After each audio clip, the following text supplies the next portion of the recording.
मैंने मैं इंद्र मेघवाल के पिताजी के साथ जिस तरह वो पूरा 10 मिनट तक मेरे गले लगे रहे, उन्होंने अपना दुख मेरे साथ बांटा, मैंने उनका दर्द बांटा, मैंने उनको हिम्मत दी। मैंने उस परिवार को बहुत करीब से बहुत मैंने महसूस किया, मैंने उस दर्द को महसूस किया।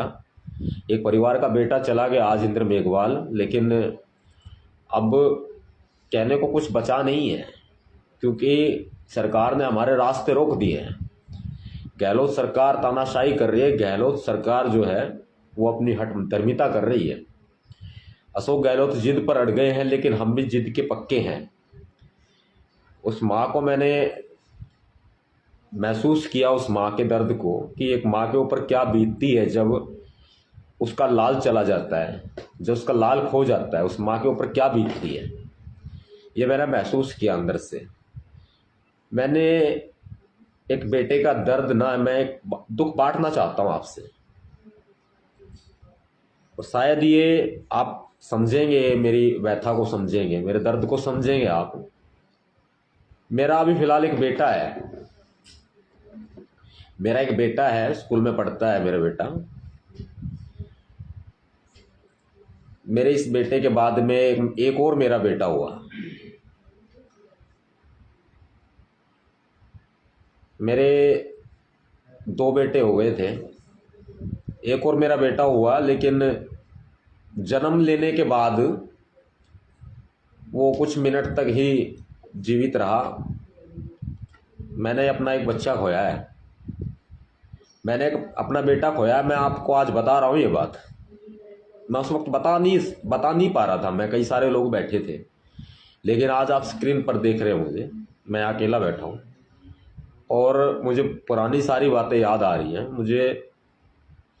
मुझे अपने बेटे की भी याद आ रही है, और मुझे इंद्र मेघवाल की याद आ रही है बहुत ज़्यादा, कि उस माँ ने, उस पिता ने अपना बेटा खोया ना, अपना बच्चा खोया है, लाल खोया अपना।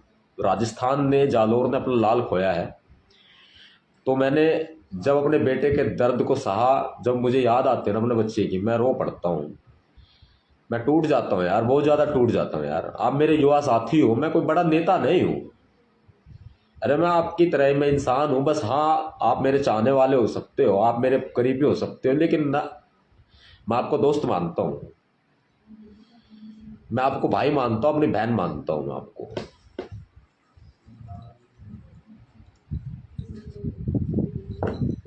मैं तो ये दर्द आपके सामने रख रहा हूँ अपना। जब इस परिवार के ऊपर जो बीत रही है ना, ये सरकार नहीं समझ रही, ये शासन नहीं समझ रहा, ये प्रशासन नहीं समझ रहा। कहीं ना कहीं जो रोकने के प्रयास हमें किए जा रहे हैं, जालोर में बैठने से हमें रोका जा रहा है। मैंने तो अपना एक बेटा खोया है, इधर इंद्र मेघवाल, उसके परिवार ने उनका बेटा खोया है, और ऐसे ही देश के लाखों, हजारों लाखों लोगों को रोजाना मारा जाता है। दलितों को मारा जाता है, मूछों के नाम पर मारा जाता है, जाति के नाम पर मारा जाता है। अब एक बात बताओ, मैं सोचता हूँ ना माय डियर, मेरे भाई, मैं अगर सोचता हूँ ना, तो मैं बाबा साहब अम्बेडकर जी के संघर्ष को याद करता हूँ। बाबा साहब अम्बेडकर जी ने अपनी 4-4 औलादें अपनी कुर्बान की है। अब आप सोचें कि बाबा साहब अम्बेडकर जी ने अपनी 4-4 औलादें हमारे लिए कुर्बान कर दी। अगर वो चाहते ना, तो अपने बच्चों का सही इलाज कर सकते थे। वो बीमार थे ना, जिस कारण उनकी मृत्यु हुई, वो अपने बच्चों का इलाज कर सकते थे। उन्होंने अपने बच्चों के इलाज पर तवज्जो नहीं दी, हमारे लिए वो लड़े, हमारे लिए उन्होंने शिक्षा हासिल की, इस देश के लिए, हमारे लिए। ये साफ पानी पीने का अधिकार जो बाबा साहब अम्बेडकर जी ने दिया ना, देखो गिलास में जो हम पानी पी रहे हैं ना, ये साफ पानी पीने का अधिकार जो बाबा साहब अम्बेडकर जी ने हमें दिया है ना, ये दुनिया की कोई ताकत हमें नहीं छीन सकती हमसे। ये पानी की आजादी वहां खत्म हो गई जब 4-4 औलादों की कुर्बानी बाबा साहब अम्बेडकर जी ने अपने दी। कोई अपना एक बच्चा तो कुर्बान करके दिखा दे। मैं उस वक्त में अपने समाज के लिए हमेशा दौरे पर रहता था। वहां घटना हो गई, यहाँ जाना है भाई, वहां जाना है भाई। अरे घर पे बीवी प्रेग्नेंट है, पेट में बच्चा है उनके, हाँ, और छठा, दूसरा, तीसरा, चौथा, पांचवा, छठा, सातवां, आठवां, 9वां महीना आ गया भाई, लेकिन सतपाल तंवर तो अपनी धुन में मस्त है ना।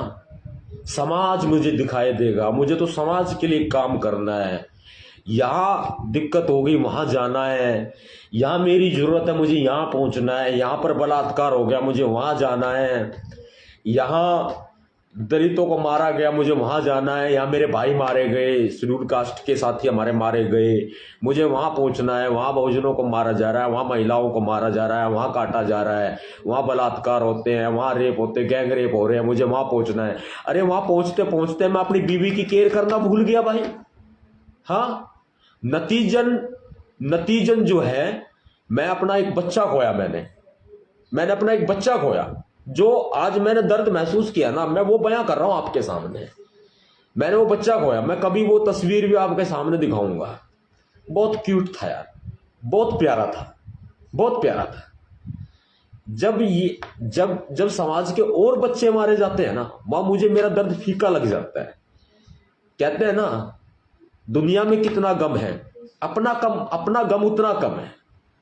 जब अंबेडकर साहब के 4 बच्चे कुर्बान हो गए समाज के लिए, देश के लिए, तो हमारे एक बच्चे की कुर्बानी क्या है? कुछ नहीं ना।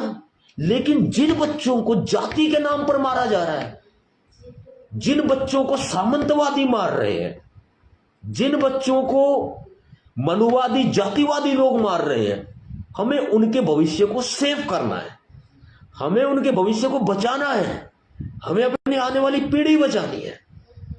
मुझे इस लड़ाई में आपका साथ चाहिए, मजबूती के साथ चाहिए। मैं सक्षम हूं, मैं अकेला लड़ सकता हूं, मैं भिड़ सकता हूं सरकार से, प्रशासन से, पुलिस से, मैं जेल जा सकता हूं, हंसते हंसते फांसी के फंदे को चूम सकता हूं, मैं हंसते हंसते मौत को गले लगा सकता हूं, लेकिन मैं अपने आप को कमजोर समझ के बैठ गया था। वो क्यों?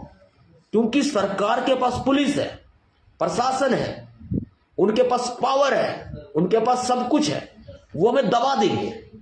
लेकिन दबना हमने सीखा नहीं है। मैं एक फौलाद हूं, मैं चट्टान हूं, मैं तूफान हूं।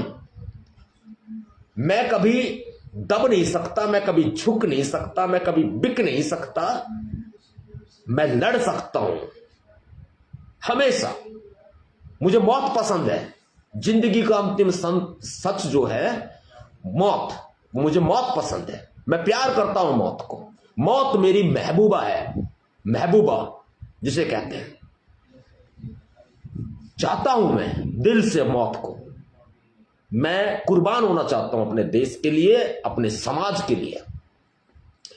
मुझे इस परिवार का दर्द अब और देखा नहीं जाता, क्योंकि ठुकराया है, गहलोत सरकार ने ठुकराया है, तमाम मांगों को ठुकराया है। सिर्फ मुआवजा जो है वो काफी नहीं है, सिर्फ गांव में पुलिस चौकी स्थापित कर दी वही काफी नहीं है, एक सरकारी नौकरी दी नहीं, अभी घोषणा की है, वही काफी नहीं है।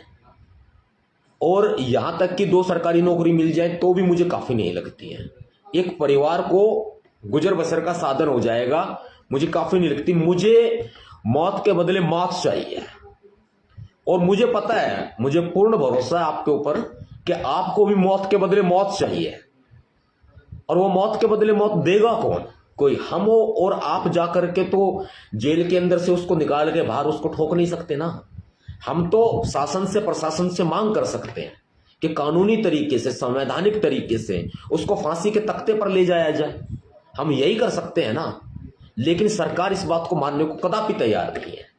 करो, फास्ट ट्रैक कोर्ट में सुनवाई करो, उसको मौत की सजा सुनाओ, उसको फांसी की सजा सुनाओ, अपराध किया है उसने, उसको लटकाओ फांसी के फंदे पर।